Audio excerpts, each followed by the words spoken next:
Boa noite, pessoal. Aqui é o Alex Borne, tá? Não vamos confundir, né? Tem aquele famoso Bond, James Bond, eu sou o Borne, Alex Borne, tá? Brincadeiras à parte, é um prazer estar aqui em tão importante evento, em tão importante congresso, transferindo um pouco do meu conhecimento e esperando coletar um pouco do conhecimento, né, de volta depois, os contatos que a gente pode gerar e podemos fazer, tá ok?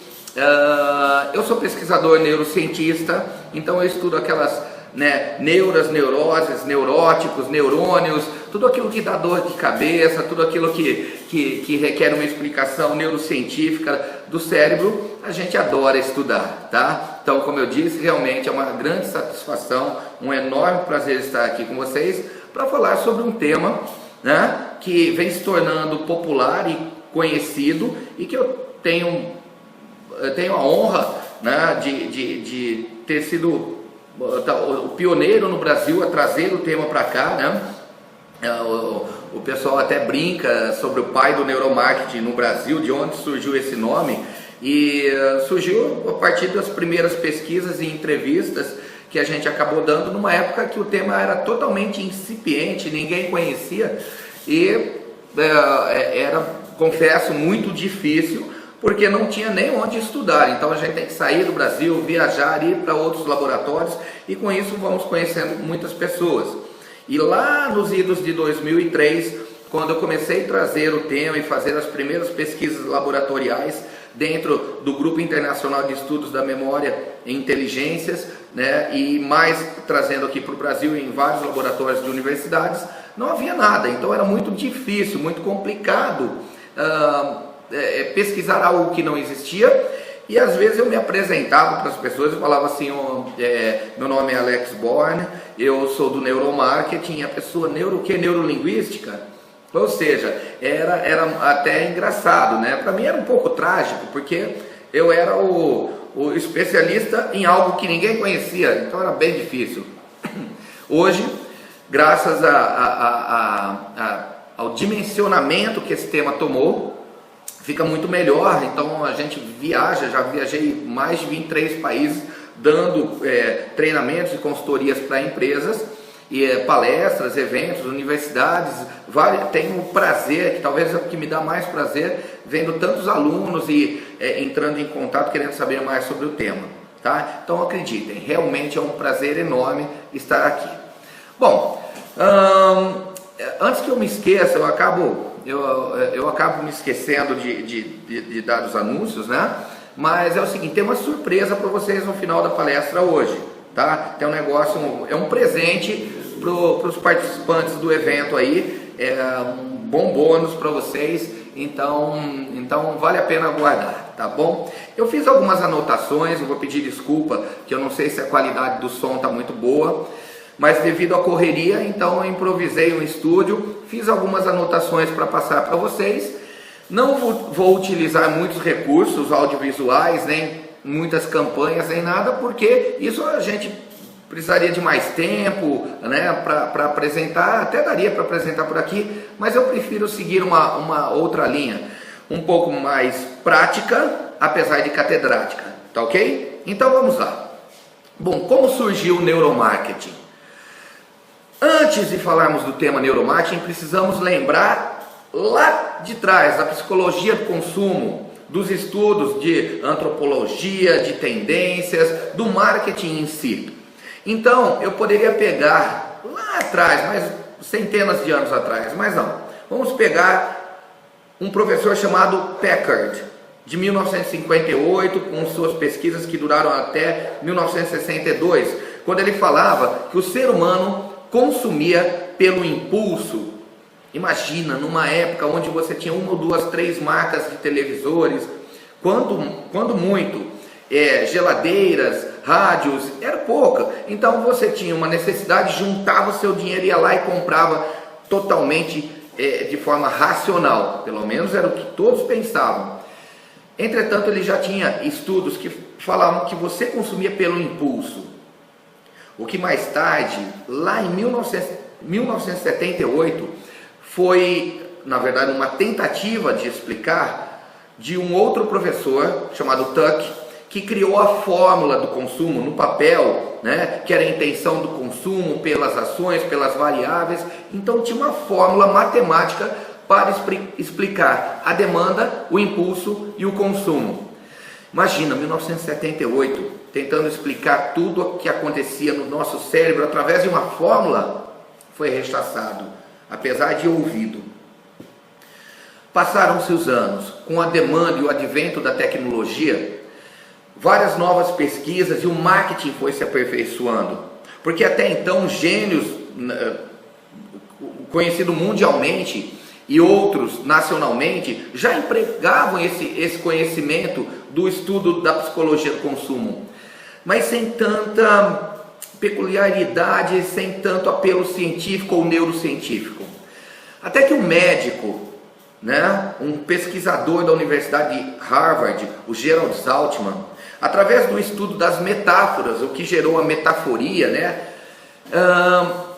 ele explicava que o ser humano aprende por metáforas. Então, quando você tem um exemplo, uma frase de impacto, aquilo grava no seu cérebro e automaticamente gera uma emoção, e essa emoção gera gatilhos que farão você agir, positivo ou negativamente, mas gerarão alguma reação, inconsciente, subconsciente, e pouco conscientemente, que na verdade o teu consciente agirá, tentará explicar, mas o que antes já estará gravado no seu inconsciente.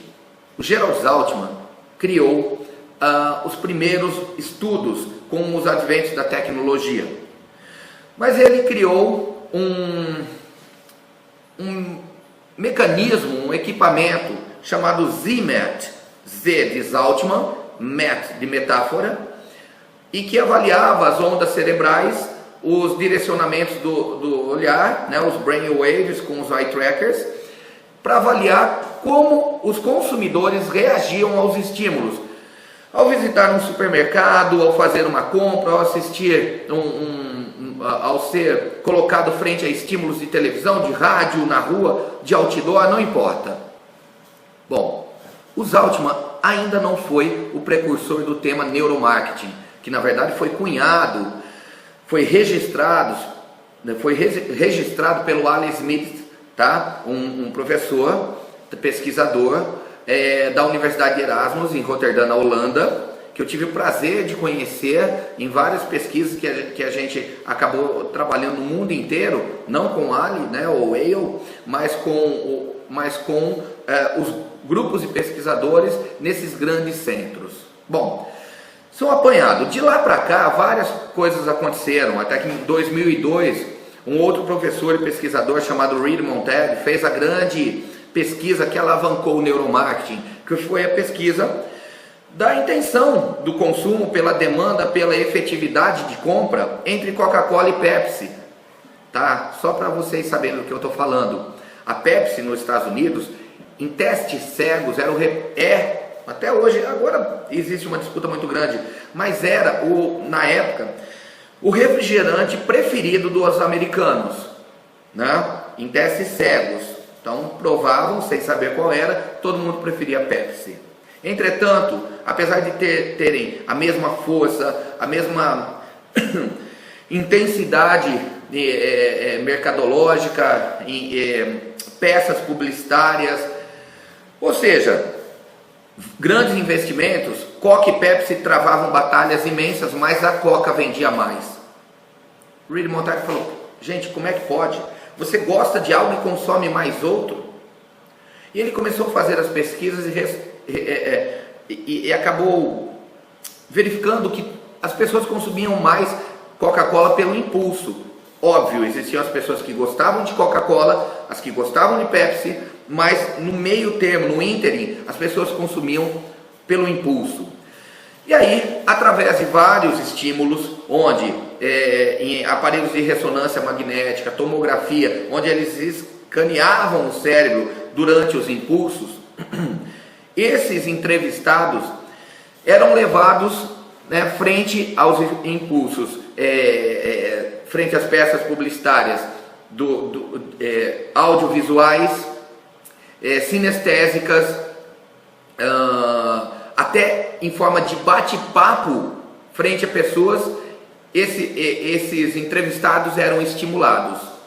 E aí eles eram analisados. Quais as áreas do cérebro que estavam sendo acionadas, onde eles estavam mais ou menos provocados. Bom, num resumo, numa síntese do que aconteceu, as campanhas da Pepsi, quando eles ouviam um barulhinho da Pepsi sendo aberta, com a embalagem da Pepsi, um outdoor, um cartaz, um comercial de TV, ou seja, tudo que dizia respeito, tá? O logotipo, né? Toda a logomarca, tudo que estava envolvido, havia uma função muito grande em alguns lobos temporais e motor.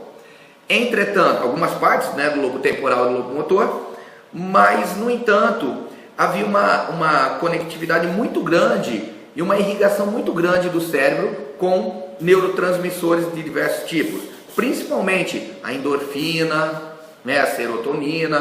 Poxa, você fala, isso dá prazer, né? Isso é bom, então a Pepsi deveria vender mais. Lê do engano. Os entrevistados, ao serem colocados frente aos estímulos da Coca-Cola, como slogans, vou até apertar o pause aqui e falar, pega por exemplo um slogan da época da Pepsi, a família toma Pepsi, o pai toma Pepsi, a mãe toma Pepsi, Pepsi Cola, o refrigerante da família. Agora pega o da Coca-Cola. Durante tempos, primeiro criou-se o mito da fórmula, segundo, os jingles, Coca-Cola é isso aí o quê? Né? Enjoy Coke, curta Coca-Cola. Numa época que curtir não era isso aqui não, tá? Ou seja, não tinha muito sentido conscientemente, mas no subconsciente aquilo gravava um gatilho. Na hora que eles eram estimulados, uma descarga elétrica muito grande ia para o cérebro, e alguns neurotransmissores como neuroadrenalinas, né, acabavam provocando um certo colapso, um estresse, e ativavam os gatilhos. Nesse momento ele era atraído para a marca. Isso é um resumão, tá? Óbvio que tem toda uma explicação técnica em torno disso, mas não vou fazer isso agora, tá? Isso a gente faz amanhã depois num workshop, num curso, num evento, mas seria uma explicação mais detalhada que eu acabei fazendo numa pesquisa, tá? Ou melhor, desculpa gente, numa apostila. Quando eu lancei o primeiro livro sobre neuromarketing aqui no Brasil, eu lancei dividido em duas frentes. Uma apostila muito chata, eu mesmo só li 2 vezes, tá? Porque ela é muito técnica, eu brinco sempre assim, mas porque ela é muito técnica, então foi para as universidades, para o pessoal estudar. E outro, um livro, né, que foi para o público, que é esse livro aqui, Neuromarketing, o genoma do marketing, o genoma das vendas, o genoma do pensamento. Foi o primeiro livro sobre neuromarketing no Brasil e que acabou se tornando best-seller sobre o tema, esgotou, um negócio muito bom. O ano passado ele foi relançado, esgotou novamente e acabou vendendo mais de 20 mil exemplares até hoje, assim, que a gente saiba. Então realmente é uma honra. E eu fiz essas duas, a apostila e o livro. E na apostila eu detalho tecnicamente como foram feitas as pesquisas, tá ok? Bom, foi assim que surgiu o neuromarketing. Agora, de lá para cá, principalmente de 2007, 2008, aí o tema estourou. 2009, 2010 começou a bombar nas universidades, nas empresas, no mercado. Só que também um fenômeno tem acontecido. Tem surgido os aventureiros de plantão. Primeiro, pessoas que usam o tema neuro hoje não sabem se é neurociências ou neurolinguística, até deixando claro, neuromarketing e neurolinguística não tem nada a ver. Neurolinguística é uma ferramenta, são técnicas da comunicação. E o neuromarketing, eu vejo até hoje muita gente falando sobre as técnicas do neuromarketing, as ferramentas do neuromarketing, e eu queria dizer para vocês, não acreditem nisso. Neuromarketing não é técnica, neuromarketing não é ferramenta. Neuromarketing é uma ciência, e como toda ciência tem que ser levada a sério, tem que ser estudada, tá ok? Então cuidado. Muitos consultores, muitos palestrantes, existe muita gente boa aqui no Brasil, no exterior, mas tem muita gente pegando livro, pegando pesquisa pronta e vai lá, bota um comercial e fala: olha, esse comercial foi feito isso. A técnica do neuromarketing, a ferramenta, não existe. Neuromarketing é uma ciência que estuda o comportamento do consumidor de dentro para fora, a partir dos estímulos externos e dos gatilhos, das metáforas. Só que você tem que ter um profundo conhecimento do cérebro. Se você não tiver, você vai poder falar sobre neuromarketing, mas não é tão simples assim. São muitos e muitos anos de pesquisas, de estudo, saber como o cérebro funciona em loco, abrindo, cortando, vendo, analisando, vendo através de testes de ressonância, tomografia, testes de galvanicidade da pele, de condutividade, eu sempre falo, são os testes de condutância da pele que trazem como está aflorada a sensação e as reações, e principalmente um aparelhinho que foi criado em 1969 e que vem sendo aprimorado, chamado biofeedback, que é o aparelho responsável por ampliar, tá, a captação das reações fisiológicas, tá ok? São vários circuitos colocados no corpo, e hoje, através de outros, através de circuitos que até nem são colocados, mas são sensores à distância, para deixar mais, como eu diria, mais neutra a sensação de estar sendo pesquisado. Então ele pega todas essas reações fisiológicas, como frequência cardíaca, tensão muscular, pressão arterial, atividades cerebrais, ou seja, várias reações, transforma essas reações em som e em luz, a fim de criar correlações entre os estímulos, as reações fisiológicas e emocionais, tá? Então ele cria uma correlação entre os estímulos com as reações fisiológicas e emocionais e cognitivas, como esses estímulos através do cérebro afeta a sua mente e, vamos dizer assim, grava ou dispara alguns gatilhos. Aí eu tenho visto muita coisa do botão do consumo no nosso cérebro. Queria saber onde é que a gente aperta ou onde a gente pausa, né? O botão do consumo, gente, isso é uma metáfora, mas tem gente que acredita que ele existe e fala piamente daquela determinada área do cérebro que, quando acionada, ela desperta, né, o consumo e o impulso da compra desenfreada. Existe não. Tem gente que fala que é o cérebro reptiliano, né? Tem gente que fala que é o núcleo accumbens, tem gente que fala que é o córtex medial, funcional. Eu já ouvi tanta coisa, não existe. O nosso cérebro é feito de circuitos neurais. E existe uma BCA, uma bagagem cultural absorvida que tem que ser respeitada de acordo com regiões, países, cultura, e também com toda a história de vida de uma pessoa ou de uma massa. É óbvio que através dos estudos do neuromarketing, somado à psicologia do consumo e a todos os outros, por exemplo, pega hoje o aparelhinho da moda, o eye tracker, né? Que você coloca, alguns leitores, todo mundo fala que o eye tracker foi desenvolvido pelo neuromarketing. Eu vi já várias palestras sobre isso. Nada, existem evidências de 1879 com Javal, ou Yaval, o cientista da época, que criou através de espelho o estudo do direcionamento do olhar, onde você fixava mais atenção. E aí passou por vários, né? Como Just e o Carpenter, nos idos de 1980, e que criaram um estudo que ficou muito famoso, que ele tem um nome, minha memória está falhando agora, mas é o Strong Eyes Minded hypothesis, que é quando você olha e fixa o olhar no local, mas não está prestando atenção naquilo. Então, se você pegar um eye tracker, colocar em você e navegar num site, muitas vezes seu olho pode estar fixando um ponto.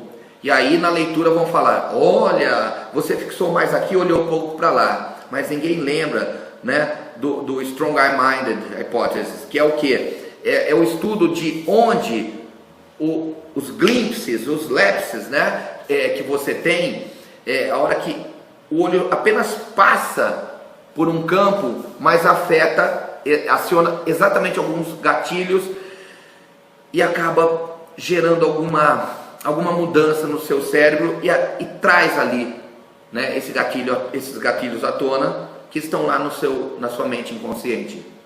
Às vezes eu fiz alguns trabalhos para grandes empresas e algumas agências pediam para fazer as análises de alguns laboratórios, né, de algumas outras instituições que falavam, olha, não coloca isso no seu site, não coloca isso no outdoor, não coloca isso na tua propaganda, porque não vai. Nós fizemos uns testes com eye tracking e ninguém olhou. E aí eu falava, não, vamos fazer outros estudos. E a gente trazia à tona e via que mesmo não olhando, tinha uma força maior do que o lado que o olho se direcionou. É um estudo aprofundado e que poucas pessoas sabem. E eu fico aqui, faço aqui o convite para quando tiver um workshop, alguma coisa, vocês participem e façam essa experiência em loco, tá ok? Bom, dando sequência, para reforçar, lembre-se, neuromarketing é uma ciência. A maior parte dos aparelhos que falam que foram inventados ou criados com o neuromarketing já existiam há muito tempo, foram apenas aprimorados e óbvio, com a demanda, todo mundo procurou e há uma ligação direta com o neuromarketing, tá ok? Mas vamos lá, eu fiz uma sequência aqui para falar para vocês. Hoje se fala muito do circuito da recompensa no cérebro, né? Que é um dos circuitos. Tem tantos outros, você tem o circuito das expectativas, você tem o circuito de feedback, que é muito difícil de ser explicado, você tem vários, mas o neuromarketing fala muito sobre o circuito da recompensa. Um circuito que envolve, de uma maneira muito simples, né, para explicar o que a gente vê, a área tegmentar ventral, o núcleo accumbens e o córtex pré-frontal. Então, eu já vi pessoas explicando que a área tegmentar ventral, ela rejeita porque está próximo ao sistema límbico, mas a imagem criada e fixada através de imprintings no núcleo accumbens vai ser um filtro negativo ou positivo. Muita gente fala que esse é o botão do consumo, e quando o córtex pré-frontal é atraído por algo, esse filtro ou ele aciona positivo ou negativamente esse circuito. Já vi muitas pessoas explicando que o circuito da recompensa, na verdade, nada mais é do que uma recompensa que teu cérebro te dá para quando você tem uma descarga elétrica muito forte ou está passando por um período de estresse e sai a compra pelo impulso, porque simplesmente você precisa ser reconfortado, né? Recompensado do medo que você sente ou sentiu, do estresse que está vivendo. Tudo isso é verdade. Parcialmente verdade. O que é preciso é saber que esse circuito, antes de chegar a ele, muitas coisas são ativadas, né? Então, o giro cingulado, né? Ou seja, várias outras áreas que são afetadas, estão lá, trazem à tona algumas memórias. Esses estímulos, em confronto com essas memórias, acionam o circuito da recompensa, mas o impulso não é só isso. Óbvio que a recompensa, o circuito da recompensa, o sistema de recompensa do cérebro, ele te leva a te dar algo. Mas não só isso, ele te leva a sabotar alguns planos também, né? Então, o que a gente pode verificar? Que durante esse processo, durante esse circuito, a gente pode falar, poxa, comprei pelo impulso porque eu não estava me sentindo bem. Mas a gente pode falar que também a gente sabotou algo que a gente estava fazendo, porque o teu cérebro, não sentindo prazer naquilo ou tendo medo de um resultado, te leva a sabotar uma organização, inserindo outros meios, ou outras situações, ou outras atividades e fugindo, né, do foco central, que é o processo de autossabotagem, né? Nós podemos falar que o TOC, transtorno obsessivo compulsivo, pode gerar consumo ou repeli-lo. Ou seja, é muito complexo. Tudo tem a ver com o estudo das massas e de outros campos também. Tá ok? Bom, olha só. Eu até voltei um pouco, porque estava chegando ao final, e a gente está vendo o nascimento de uma pessoa. Aqui na tela atrás de mim. Imagine vocês como que é o cérebro humano nesse momento. Quantas sinapses, quantos neurônios são acionados, são ativados e quantas sinapses são colocadas em uso momentaneamente e daqui a pouco elas já não existem mais e novas serão criadas.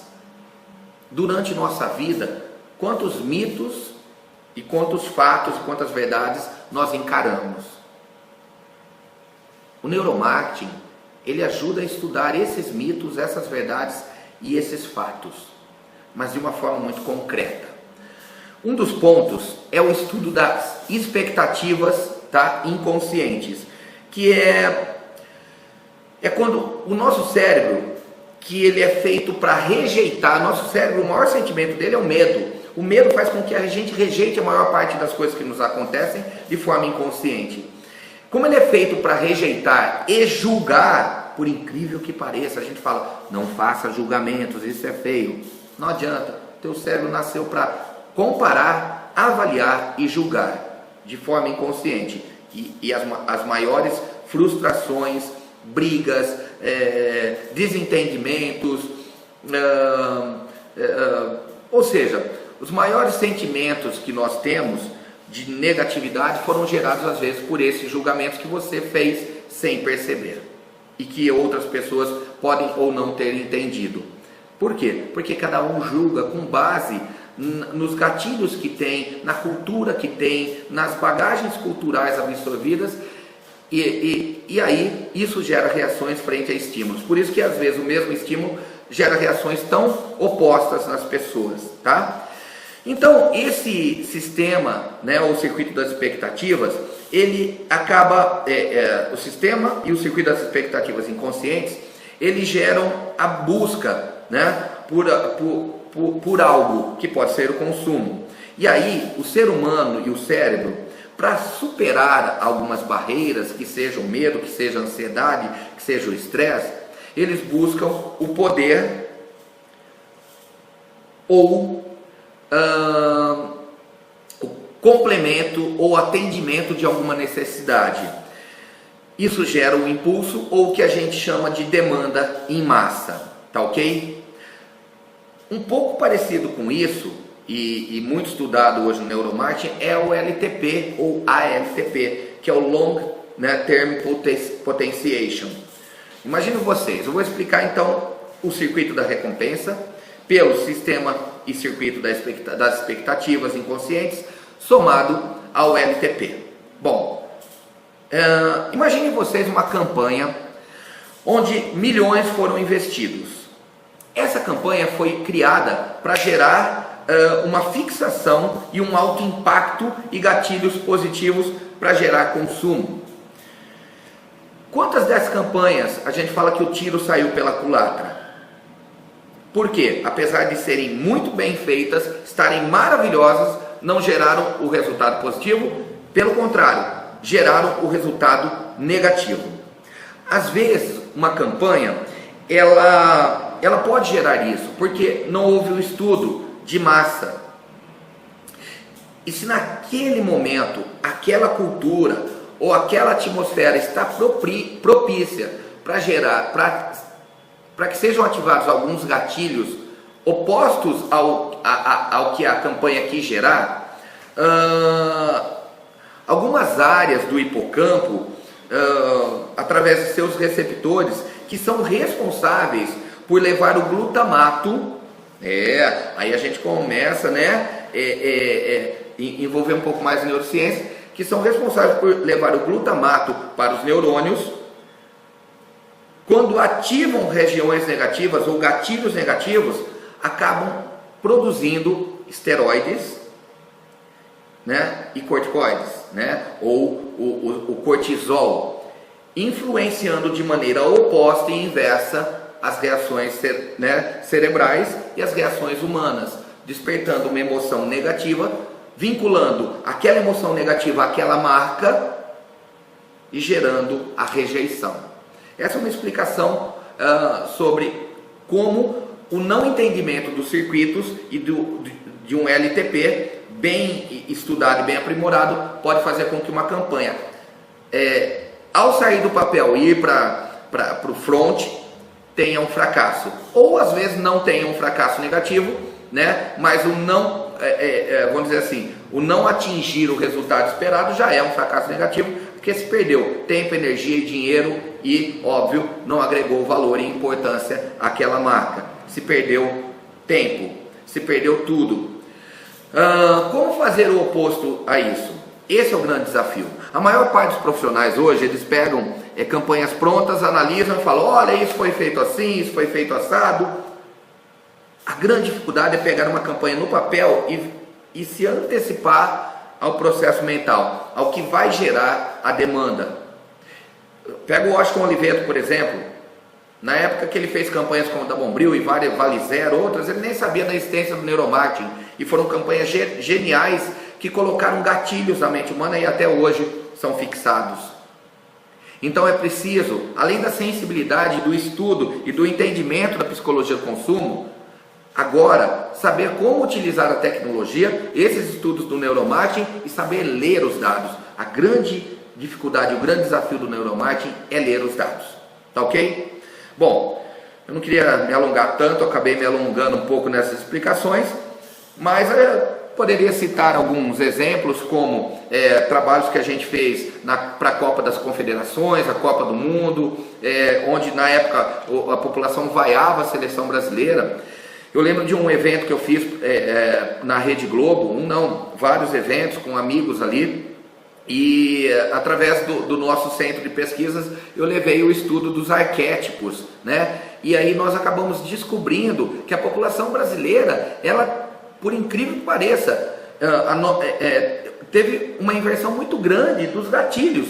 A seleção brasileira, que era, na verdade, o grande símbolo de união da pátria, quando o Brasil jogava, todo mundo se unia, de repente começou a ser o símbolo da vaia, do fracasso e da rejeição. O Brasil malemar entrava em campo. Eu lembro que uma vez fui assistir um jogo do Brasil e África do Sul, levei meus filhos no Morumbi, todo mundo vaiando muito antes do jogo começar.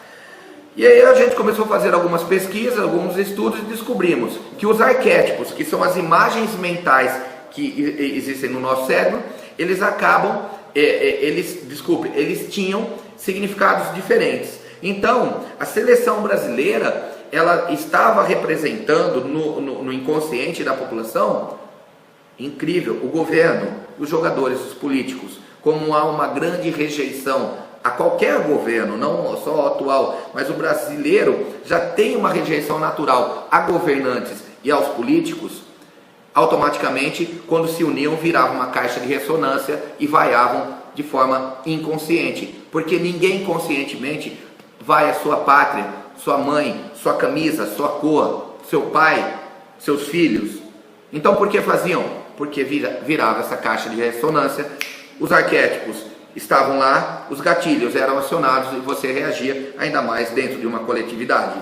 E com isso, eu posso dar exemplos. Eu fiz uma anotação aqui para trazer para vocês sobre algumas campanhas, né, que foram feitas, como campanhas da Coca-Cola, onde foram utilizados, né, todos os pilares do marketing. Eu trouxe alguns aqui para falar para vocês, tá? Em algumas campanhas, eu não, para deixar as imagens rolando aqui na tela, eu acabei não colocando nenhuma tela para vocês, até mesmo porque fica invertida. Mas você pega, por exemplo, pilares clássicos do marketing e que constroem grandes marcas, né? Então, as religiões são formadas em cima desses 10 pilares, as grandes campanhas, as grandes marcas foram criadas dentro desses pilares, que são o senso de pertencimento a uma marca. Você pega a Apple hoje, a Harley Davidson, né? Então existe um senso de pertencimento. Você pode pegar uma BMW, pode pegar uma moto BMW, que é fantástica, eu adoro moto, tenho moto. Pega uma Suzuki, pega uma Boulevard, mas você tem o nome Harley Davidson. Tem gente que fala, não, eu quero comprar uma Harley, né? Eu até, muita gente fala assim, eu comprei uma BMW. A pessoa pergunta, qual? Todo mundo vai adorar a BMW, é uma moto fantástica, mas você pergunta qual você comprou. Comprei uma Suzuki, qual? Eu comprei uma outra marca, que seja a Honda, Yamaha, qual? Aí você fala, eu comprei uma Harley. Você vai falar Harley Davidson, qual? Você comprou uma Harley. Porque existe o senso de pertencimento, você quer pertencer à marca, ter tudo dela, usar a camiseta dela, vestir a marca, ser parte dela. Existe a visão clara também, um dos outros pilares, a visão clara do senso de propósito da marca. Meta é uma coisa, objetivo é outra, senso de propósito é mais importante que qualquer coisa. Marcas que não têm o senso de propósito não tem nada. Existe o poder do inimigo. Todo mundo quer, por incrível que pareça, combater algo ou alguém. Quando a Apple, ela automaticamente rivalizou com a Microsoft, apesar de ser totalmente oposta, havia um poder delegado ao inimigo. Se você pertence a uma marca, você automaticamente quer combater o inimigo e você luta por ela. Tá? Isso aconteceu com Nokia, com Motorola, isso acontece entre Coca e Pepsi, isso acontece entre várias, você vai lembrar, entre várias disputas, Brahma e Antártica na época, ou seja, existe uma disputa muito grande e quando você se sente parte de algo, você luta contra aquilo e você tenta tornar aquilo muito grande. Existe o apelo sensorial, tá? Que é quando tudo que está envolvido a esse apelo te chama atenção. Existe o storytelling, né? Você querer contar, dizer algo a respeito de um histórico, pertencer ao histórico e contar o porquê você tem, porquê você faz parte, porquê aquele grupo é tão famoso e você quer pertencer àquela história, inserido nela. Existe a grandiosidade, né? que é o poder de fazer parte daquilo. A marca tem que transmitir a grandiosidade junto com um senso de propósito. Existe a evangelização, né? Onde todo mundo segue aquilo que é lançado. Os simbolismos, os arquétipos. Existe o mistério por trás do que pode acontecer, para onde vai e o que está inserido naquele produto, naquela marca, naquela bandeira. E finalmente os rituais que a gente segue a maior parte das vezes sem perceber. Tá? Então, isso aqui é um resumo muito grande dos 10 Sense of Marketers, ou os 10 Pillars of Marketing, né? Que os pilares do senso comum do marketing. Tá ok? E um outro dado que eu trouxe para vocês é uma pesquisa que nós fizemos no grupo que a gente faz parte, que todos ficam aí convidados a fazer parte, a conhecer, que é o GIEST, Grupo Internacional de Estudos do Comportamento Humano. Nessa pesquisa, nós trouxemos o estudo do impulso no mundo, né? As compras por impulso no mundo. Aqui no Brasil, 52% das pessoas dizem já ter comprado por impulso.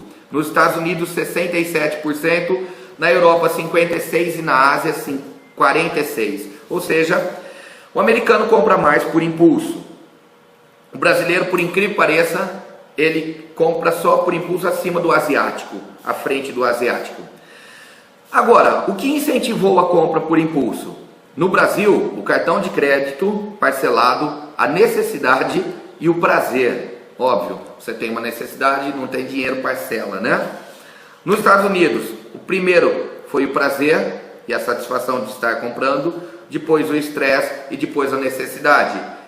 Na Europa e na Ásia, um empate, estresse e o prazer, satisfação de comprar, depois a necessidade e finalmente o status. Então, essa é a divisão. Agora, olha só, endividamento por compra por impulso. Qual o país que na pesquisa é mais endividado pelo impulso? O brasileiro, 78%. O americano, 37%. Você fala, meu Deus, o americano é o que mais compra por impulso, mas é o menos endividado. A Europa, 38% e na Ásia, 26%. Por quê? Porque apesar de a gente não comprar tanto por impulso, a gente tem que pensar no parcelamento, por isso que não é tão...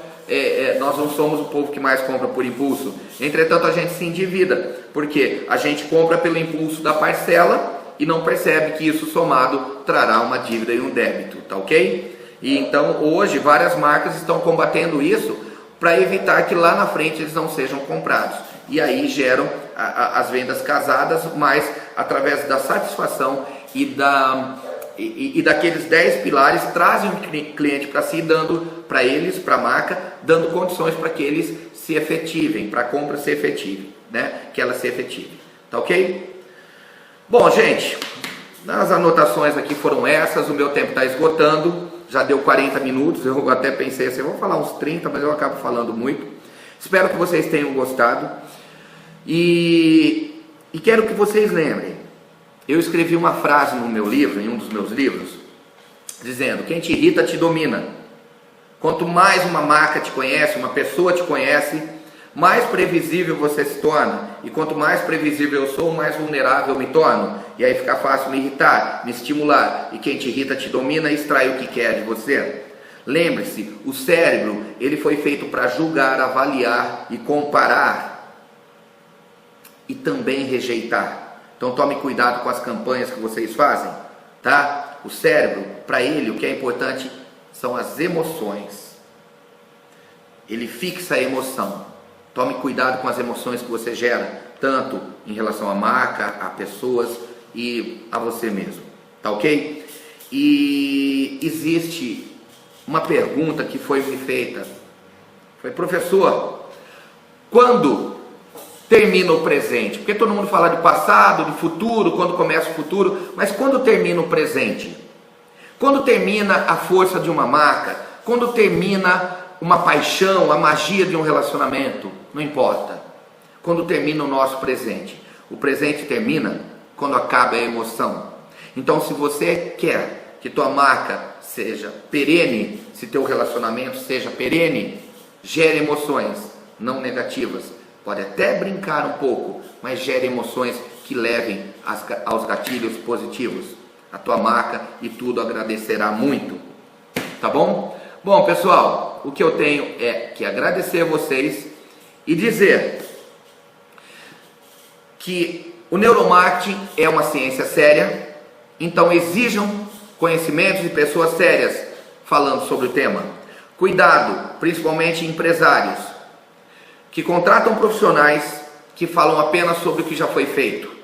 Exijam profissionais sérios, que pertençam a grupos de estudos e que tragam conhecimento técnico, prático, e não aquele show, ou que venham regados e ancorados por parafernálias eletrônicas. Existem muitos profissionais excelentes no mercado, muitos amigos meus, outros conhecidos. Agora existe muita gente falando apenas com estudos de vídeo e de YouTube, Google. Eu chamo do profissional Ctrl+C, Ctrl+V. Então, eu indico abertamente vários amigos e fica aqui o convite para que vocês venham conhecer o nosso trabalho e venham fazer parte de uma equipe que pode ser campeã e conhecer um pouco mais sobre essa maravilhosa ciência chamada neuromarketing. Eu agradeço, tá, a participação de vocês e a paciência comigo até agora. E aqui vai o presente para vocês. Bom, o presente é o seguinte: esse ano nós estamos lançando alguns temas via livros. Um dos projetos são os livros da coleção Mente Inovadora. Mente inovadora na liderança, mente inovadora nas vendas e na negociação, mente inovadora no marketing, mente inovadora no empreendedorismo jovem, ou seja, mente inovadora. Essa é uma coleção.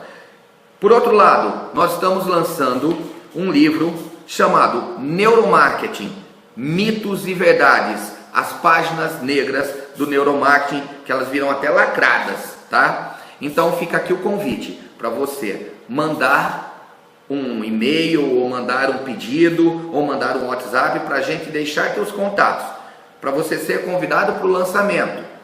que vai ser em São Paulo e num road tour no Brasil inteiro, América Latina e depois seguindo para outros países. Então, para você receber em primeira mão o e-book, os áudios, os vídeos e tudo sobre o tema. E quem estiver nessa lista, óbvio, vai receber em primeira mão o convite para participar do lançamento e do road tour, tá? Sobre o lançamento do tema. Mas o presente que vem é o seguinte: esse livro ele se esgotou.